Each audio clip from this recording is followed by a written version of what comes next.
Hello! J'espère que vous allez bien pour cette toute nouvelle vidéo sur la chaîne. Aujourd'hui on se retrouve, alors il y a le soleil juste en face, donc à mon avis ça va être ébloui une fois de temps en temps en fonction de la luminosité.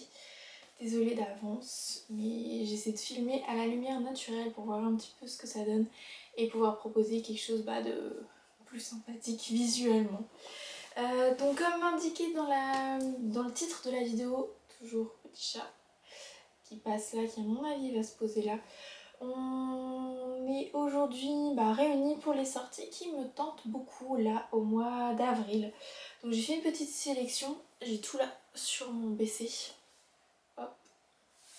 Donc tout simplement j'ai regardé les sorties annoncées pour le mois d'avril sur Booknode.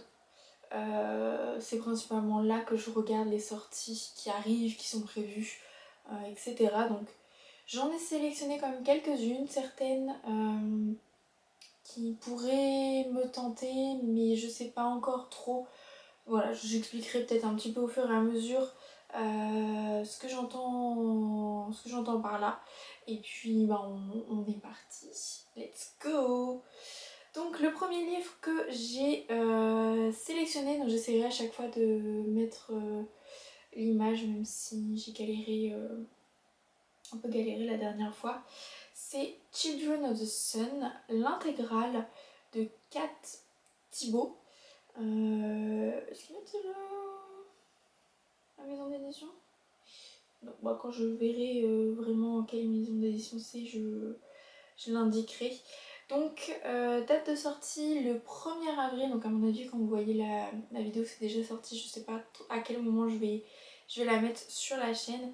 Donc c'est l'intégrale qui sort, les tomes sont déjà sortis de façon indépendante apparemment. J'en avais pas entendu parler du tout comme sortie, c'est vraiment là en regardant, en me disant pourquoi pas. Ça parle donc de son moment, parce que le résumé est très succinct et des fois il n'y a pas besoin de plus. On est sur un personnage principal qui est une orpheline qui va s'allier, de ce que je comprends, avec 9 renégats. On parle de ça. Une quête de vengeance où s'entremêlent secrets divins, amour impossible, amitié improbable et sacrifice inévitable. Ils n'étaient pas censés se rencontrer, encore moins s'aimer, mais pour affronter des forces divines et défier leur propre destinée, ils devront tout risquer. 3 tomes, 10 destins, un seul avenir à écrire. Ce qui m'a poussé, ce qui m'a donné envie de le mettre là dans la sélection d'aujourd'hui, c'est que c'est une intégrale. Et ça, je trouve ça vachement cool de temps en temps d'avoir les intégrales. On achète un tome et on sait qu'on a toute l'histoire vraiment dedans. Là c'est cool, c'est vraiment, il y a tout. C'est une trilogie, donc ça va non plus très long. Après je sais qu'en ce moment j'ai un peu de mal à rentrer dans des grosses, des grosses fantaisies, des grosses aventures comme ça avec beaucoup de personnages. À voir, mais c'est un qui peut me tenter. En plus la couverture est quand même assez jolie. Donc pourquoi pas, je mettrai dans ma wish et puis je verrai s'il y a des retours un peu plus... je vais essayer de me renseigner un petit peu sur le roman. Si vous l'avez lu, n'hésitez pas à me dire si c'est quelque chose qui pourrait me plaire ou pas, ce qui est sympa. Donc voilà pour ce premier livre. Deuxième livre que j'ai sélectionné, qui sort également le 1er avril, c'est une sortie en poche. C'est La tisseuse de vent de Nina Lan. C'est un livre que j'avais déjà remarqué, sa sortie en grand format. Qui me tentait quand même pas mal et que je n'ai pas lu. Je ne l'ai toujours pas ni en liseuse ni en papier, etc. Et là, le fait qu'il sorte en poche, je me dis pourquoi pas, ça me le rappelle et ça me redonne envie de le lire un petit peu. Donc là, on est sur un personnage principal, donc Eloé, qui apparemment manipule la magie du vent, de la tisseuse, des éoliennes, quelque chose dans ce goût-là. Mettre ses pouvoirs au service du royaume. Être au service du royaume signifierait abandonner son meilleur ami qui est malade, donc trouver un soigneur pour cet ami. Et il y a une question de pacte, de magie, de piège. C'est un one shot, donc ça aussi, ça m'intéresse beaucoup. Non, il me donne très envie, il me donnait très envie quand j'avais vu la première fois. Là, c'est vrai que ça donne encore plus envie. Je trouve ça sympa, en plus la couverture, elle est super jolie. Donc, à voir. Si ça se trouve, il passera dans une vidéo de mes lectures. On verra bien. Ensuite, troisième livre. Ouais, ça à mon avis, ça va y passer. L'âtre enchanté, tome 1, Le sorcier au coin du feu de Delemache. Delemac. Aux éditions de Saxus, cette fois-ci, j'ai réussi à trouver où était notée l'édition. Donc il sort le 2 avril, tout prochainement, ou alors c'est déjà sorti pour vous. On verra bien. La couverture donne vraiment une vibe cocooning, super sympa. Et là, on est sur la cozy fantasy. Est-ce qu'ils mettent les thèmes? Fantasy, magie, sorcière, cuisine, romance, humour. Ça a l'air trop bien. Finlay est un sorcier différent. Il puise ses pouvoirs dans le foyer, donc dans l'endroit qu'il considère comme étant chez lui. C'est aussi le nouveau cuisinier du roi. Et donc il va cuisiner au palais et doit garder son identité secrète. Ça a l'air très drôle. Il y a une vibe comme ça, très drôle qui sort de ça. Alors apparemment il y a 4 tomes déjà existants qui sont en anglais, donc ça devrait être traduit. Est-ce qu'on a une date peut-être pour le tome 2? Non, le résumé est en anglais, donc à mon avis il n'est pas encore sorti. Mais petite cozy fantasy. Bon, il y a une romance aussi, on verra si la romance est importante ou pas. Donc, mais pourquoi pas. Je passe un peu vite sur les livres parce que je ne les ai pas lus, donc je ne vais pas faire le résumé complet. Ensuite, il y a un autre titre qui m'a un peu tapé dans l'œil. C'est Les Mystères d'Eversand, tome 1, la suivante, de Victor Dixon. Victor Dixon, j'ai lu Victor Dixon? Oui, bah oui. Victor Dixon, moi j'ai lu Vampiria. J'ai lu uniquement la première trilogie. Et le tome 4, le final. J'ai pas voulu lire Vampiria Americana parce que j'ai bien aimé ma lecture, c'était bien, mais j'avais pas envie trop de rallonger la sauce, j'avais envie d'avoir le résultat final. Donc j'ai bien aimé, j'aime beaucoup la plume de Victor Dixon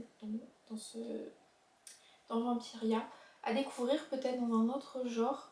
Là on est plutôt... Apparemment il y a plusieurs livres aussi. C'est une série, il y en a 4. Est-ce que c'est une réédition? Mystère. Est-ce que je peux voir? Il y a 4 tomes. La suivante, La Promise, L'épouse, l'hérétique. Les 4 sont sortis ou ça se passe comment? Ah oui, d'accord, le tome 4 sort dans 2 mois, donc au mois de juin. Donc les 4 vont sortir coup sur coup. On est sur quelque chose d'un peu mystérieux. Dans une étudiante qui débarque dans la ville d'Eversand, une presqu'île, voilà, où semble régner un printemps perpétuel, donc un peu mystérieux. Et elle a été recrutée pour servir de demoiselle de compagnie et pour devenir la suivante sur la liste, la dernière de non-lignée de jeunes femmes attirées au manoir, comme des papillons dans une plante carnivore. En répondant à cette annonce, elle a signé son arrêt de mort. Ça a l'air hyper mystérieux. Quand j'ai cliqué sur le livre, j'avais pas tout de suite vu que c'était Victor Dixon. Je pensais qu'on était sur un truc un peu historique, romance, comme on en voit pas mal. Et là, ça attise ma curiosité quand même, donc à garder dans le coin de ma tête. Voilà. Ensuite, juste pour information, donc ça moi je l'ai lu, le livre des portes de Gareth Brown qui sort en version poche le 2 avril. Franchement, ça a été une giga bonne lecture. Enfin, j'en ai parlé dans ma vidéo, dans la toute première vidéo où je montrais quelques livres où j'avais mis qui m'avaient marqué pour l'année 2025. Celui-là m'a vraiment marqué. Donc si vous avez l'occasion de le lire, et là bah encore plus en version poche, franchement c'était une super découverte. Je vous invite à aller voir la vidéo parce qu'on est vraiment sur quelque chose que j'avais pas encore vu. On est sur un one shot, donc ça c'est aussi très très bien.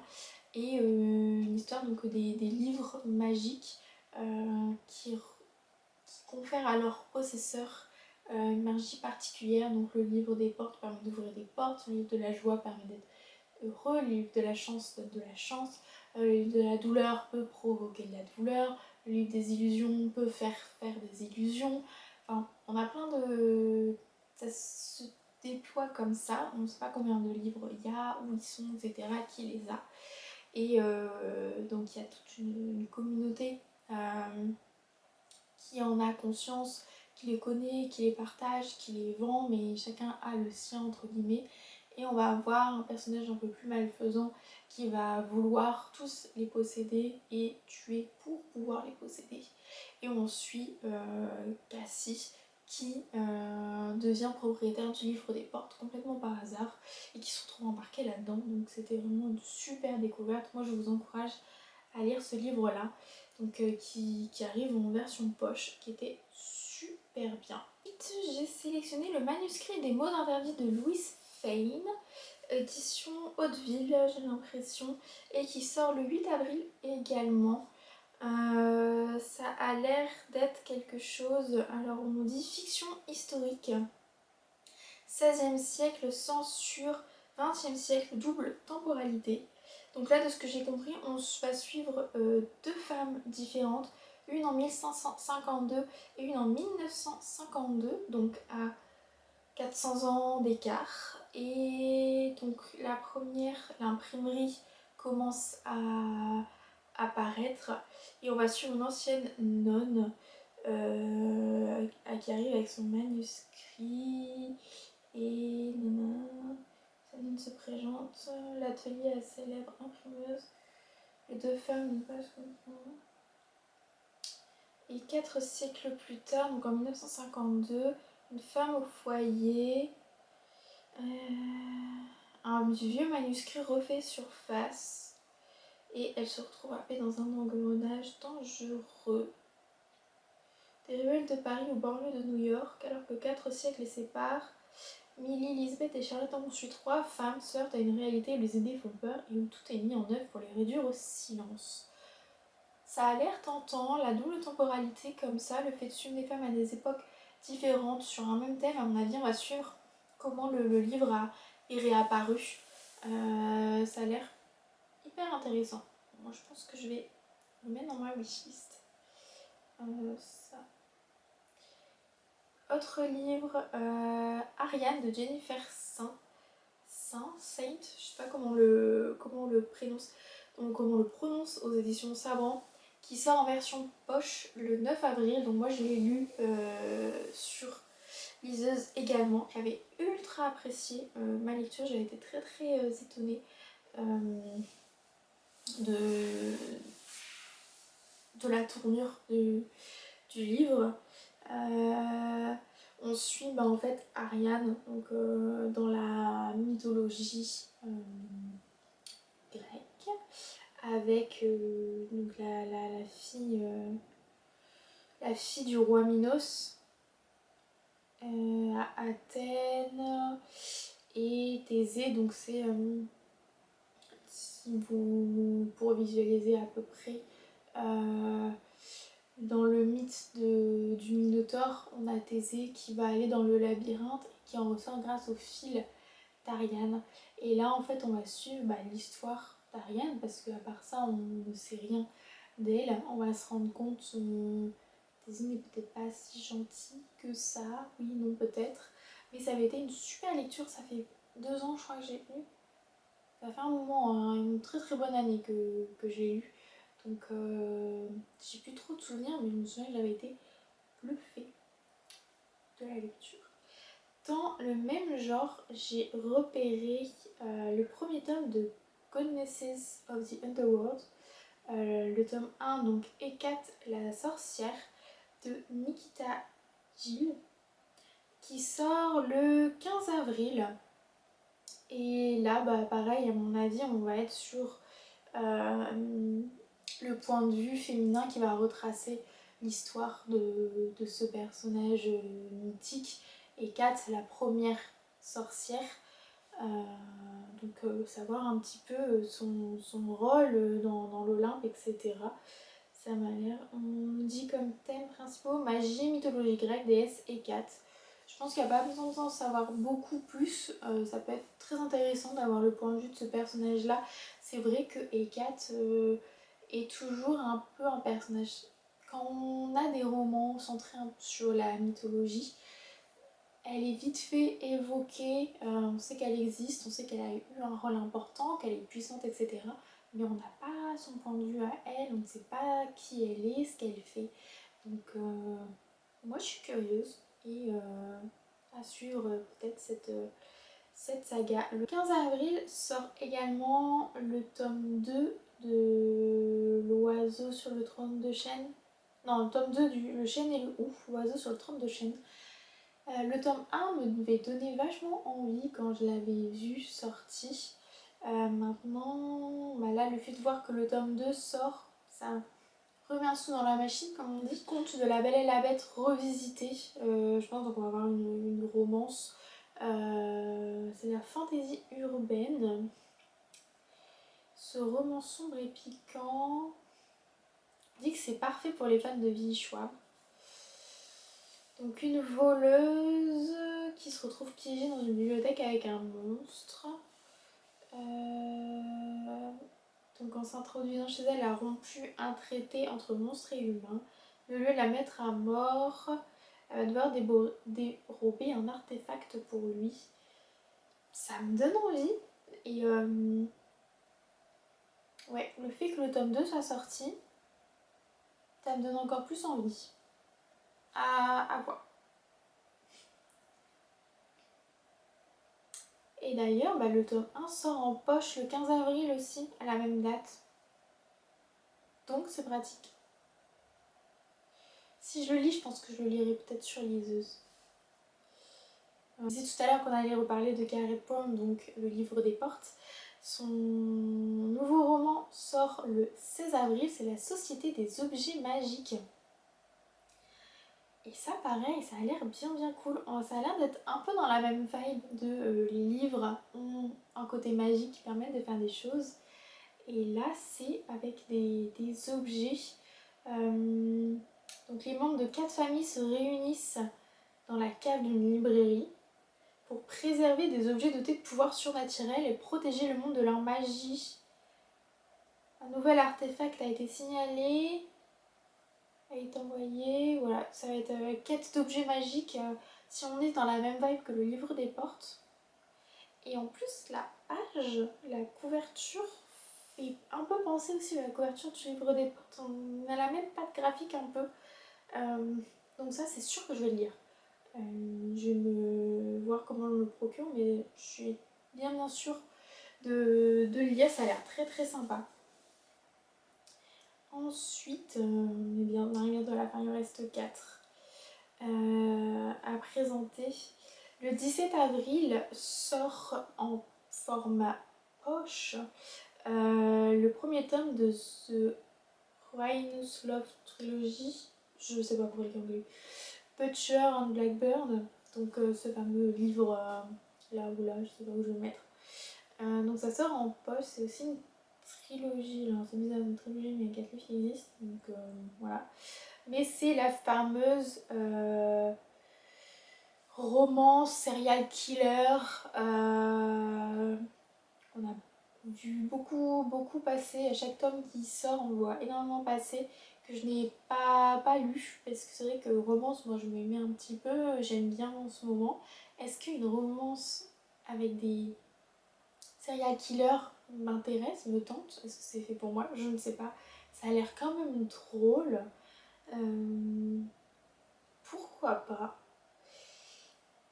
Le 22 avril, ça par contre c'est sûr. Si on n'a qu'un seul à retenir de toutes ces sorties, c'est celui-là.